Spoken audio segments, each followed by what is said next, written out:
in listen-only mode. Good afternoon and welcome to the Meter That Roundabout webinar.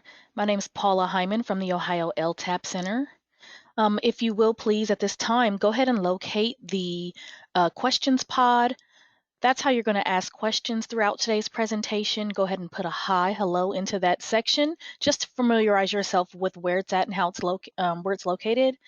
In the handout section, you will find an attachment of today's um, presentation. If for some reason you're unable to download that presentation, just put your name into the questions pod and I will email that to you right away. I want to thank you so much in advance for your participation. And with that, I will pass things off to Mr. Ken Sides, Senior Transportation Engineer at Sam Schwartz Engineering out of Tampa, Florida. Ken? Thank you, Paula, and welcome everybody to Meter That Roundabout. What we're going to talk about today is whether you might want to add a metering signal to a modern roundabout. Why would you want to do that? Well, you may be concerned that an existing or planned roundabout is going to have additional volume in the future, and wondering whether the number of lanes that you're circulating lanes you're planning for will handle that future volume. Or you may have special events that occur, maybe Friday afternoon football or evening, or you may have rare events like evacuations that occur in which you have sudden inflows into a roundabout. So I'm going to show you a very, very easy tool to figure out what would happen if you were to add a metering signal to a modern roundabout.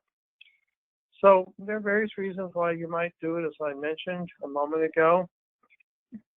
Even peak hour flows might call for a metering signal, which, by the way, you already see are metered.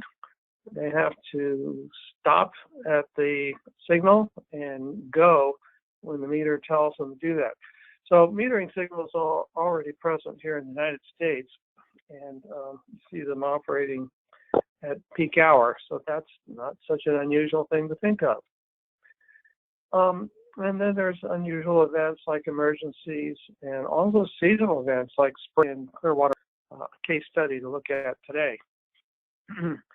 So, and you might also want to add lanes, as I mentioned, in lieu of, you might want to put a metering signal in, or know that you can put in a metering signal sometime in lieu of adding lanes now or in the future.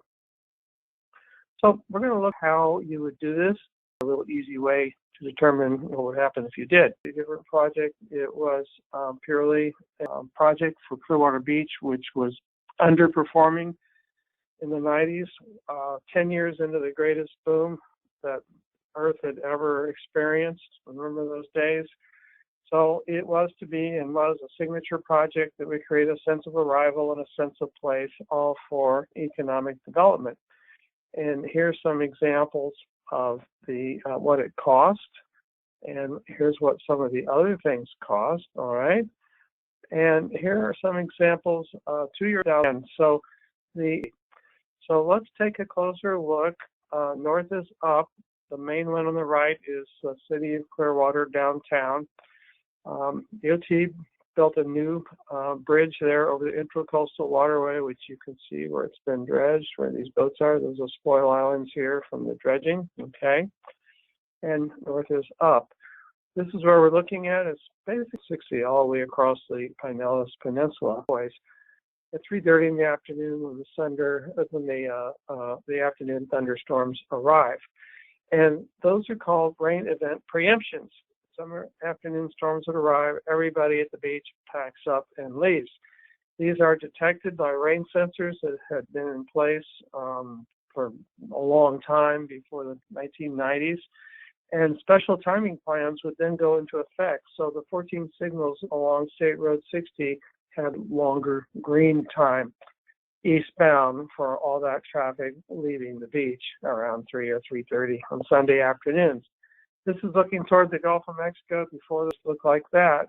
And those 9 intersections, of which 3 were vehicle conflict points. Our case study. Now, the important thing to understand is the Gulf Beach is on the left, and the parking lot you see on the lower left is where traffic from the mainland goes to the park. So we opened the roundabout in time for the new millennium, 2000, just before 2000, New Year's Day, and we first problem we had was fender benders, which we needed to deal with. But then come March, April, spring break arrived, and there was enormous increase in weekend traffic. All right, so a few other things. Left turn to go. But what happened on spring break? We did traffic counts. That's how we came up with those volumes on the top part of the slide. But we also wanted pedestrian counts because the whole point of the beach is to walk around. You don't want to spend the whole time in your motel room now, do you? So we put two technicians on the roof of the Hilton, which is 10 stories high. That's where this photograph was taken. And they sat there for 12 hours a day for 11 days. And they counted on average 6,000 pedestrians in each day. But utilities people told me that the spring breakers are out all night long. And so you can easily estimate there are probably more like 8,000 or more pedestrians per day. Okay. And mixed in with those almost 60,000 vehicles.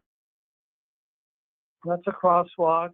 Is the traffic from North Beach, which is up to also through this roundabout. Okay. Problem is with this large insurge of traffic, because there was just so much traffic. So there were no gaps flowing through the roundabout. Now, close your eyes for a minute and imagine the circulating lanes of a modern roundabout. Okay, does everybody have your eyes closed? Close your eyes.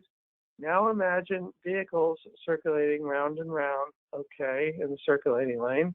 Now imagine the gaps between the vehicles, and imagine that those gaps are circulating, okay? Forget the cars, imagine the circulating gaps. Why? Because it's those circulating gaps into which approaching vehicles have to enter. And here's a little side point I want to mention about capacity of modern roundabouts. The slower, some of those gaps that are rotating or circulating are large, but some are smaller. Will be approaching vehicles except the smaller gaps. That's called more capacity, right? But if those circulate, got your eyes closed? If those approaching vehicles will not accept those fast-moving smaller gaps, and the modern roundabout will have lower capacity. So low speeds, circulating speeds, and modern roundabouts not only are a big reason why the intersection is much safer for everybody, but also those low circulating speeds gives you more capacity. So don't let anyone talk you into making your roundabout any bigger than it needs to be, because the larger it is, the higher the speeds and the lower capacity. You have to explain that to people because it's counterintuitive, but that's how it works. Anyway, back to spring break. So you'll notice that the folks coming down from North Beach cannot enter the roundabout because there are no gaps. No gaps. So that traffic will queue back. It will spill back. And that made the folks on North Beach unhappy, needless to say. So we needed to solve the problem. You see that queue back, all right? And the way we did it right here, queue on Mandalay Avenue gets to be too long. The metering signal goes from green. From the mainland, ahead of it, travels on through the roundabout, and presto, in a matter of seconds, the entire roundabout is empty. Remember, one of the things about modern roundabouts is that all exits at all times can clear out in a matter of 30. Now the folks from Mandalay can continue on to the South Beach or back to the mainland, and everything is fine. So there are the metering signals too close to the circulating lane. Why? Because when people get a green light from the signal, the yield sign at the circulating lane no longer applies because they just got a green light, and they may think that they have right of way over the circulating traffic, which they do not. So don't put your metering signals too close to the roundabout. We didn't really think of that then. By dumb luck, we happened to put these metering signals back here, because there was a cross street, and we thought that just seemed like a good place. So now, well, you would put them at the queue from right here, because there were no gaps in this, and you want it to be before the metering signal is triggered.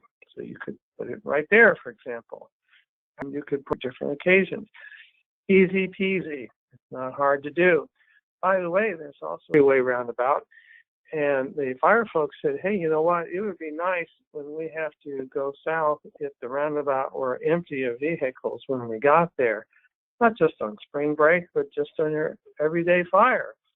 So added to the metering signal was a preemption signal, a button up at the fire station. And by the time they get to the roundabout, it's empty. Works great. And traffic, this remote control, which could be used to trigger any light, not just metering signals. And it was the idea, so anyone could do that now. To the upper right is the patent number and all that. So we built a crosswalk at this leg, but now they're on triple duty as a crosswalk signal as well. So let's take a look from overhead down to lower right is to the main one and across the peninsula of Pinellas. I did not build that bridge, but I built the trail on the far side of it as the project manager. Also, I got the funding for it. And also built a bus pullout, many fewer cars. And the bus drivers, there's our metering signal, trail bridge. There and there. Of course, we had to add another signal right here for the crosswalk. There's the crosswalk. There's the bus pullout. Signal at hand. So let's see. Study. You can do. This officer would be standing wherever it is you're thinking about putting the metering signal. Traffic will stop. Remember, this traffic is not going very fast, because hopefully we already slowed down the traffic before it gets to the circulating lane. So one traffic officer can easily stop one or two approaching lanes. And then all you have to do is watch, and you will see what happens. And that's what we did from the roof of the Hilton. Not on this occasion. This was one of the many tours I conducted where I took people up on the roof of the Hilton where they could observe the roundabout in the distance. This group happens to be Florida DOT District 1 senior leadership. And on the far right is Michael Walworth, who designed the roundabout back in 1998. Anyway, we had the police captain up on the roof with us, and the designer, Michael Walworth, said on spring break morning to have all the policemen get out of the roundabout. They're all trying to direct traffic. Have one police officer stop traffic like I just showed you, and before our very eyes, in 30 seconds, the roundabout was empty. Problem solved. So you can do that as well. So you will need one police officer, all right? If you want to do this, skip putting up a temporary signal. You don't need to do that. All you need is one officer. You don't need to get out. Of course, you want to define the nature of your problem and the location it happens and the time of day or time of week. Might be football games on Friday afternoon. And that's the time and place that you would try this test exercise, all right? And you could probably only need to do it once. It will probably be very dramatically clear just what would happen if you had a metering signal when the officer stops that approaching traffic. So someone needs to tell the officer when to do this. That person should be located where the problem occurs. In this case, it was the queue on the foot of the Beach Hilton, where that photograph was taken from a minute ago. It can be also accompanying the observer of the problem. Both police officers have radios, and so the engineer or planner can say, okay, stop the traffic now, and then when the roundabout empties, you can start the traffic again. Be sure to start your timer. You may discover your problems are cured in 30, 60, or 90 seconds. It's pretty amazing, I can tell you. So be sure you have your officer back a bit from the yield line so that there's no misunderstanding, as I mentioned earlier, that they think that they now can, drivers can now ignore the yield sign. And if possible, set up video cameras at the metering entrance and at the problem location. The video cam on your cell phone is fine. If you have an overhead location, that's even better. Then you could take in the entire roundabout. That would be especially cool. If you've got a high building nearby or a bucket truck, or better yet, the raisable platform from the people who change the lights at the stadium, their platforms go up 90 feet.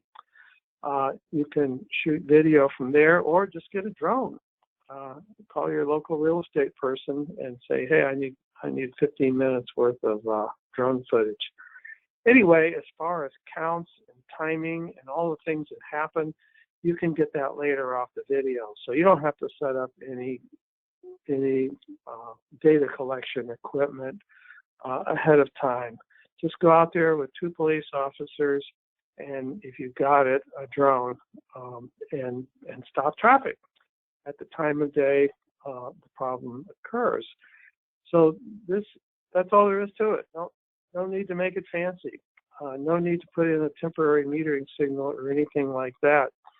And later on, you can show drone videos before, during, and after the fake metering signal created by the police officer, side by side or on the same screen.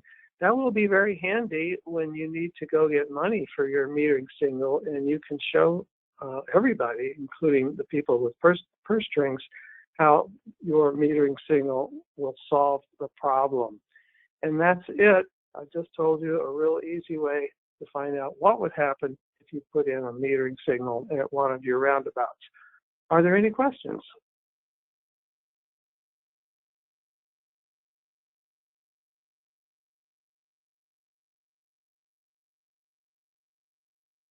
Hi, Ken. Sorry. No, there are no questions in the questions pod. Okay, well, I think we're wrapped up. All right. Well, thank you so much for your time again, Ken. We appreciate it. On this conference. An email with the access to the link. Thank you so much for your time and have a great day.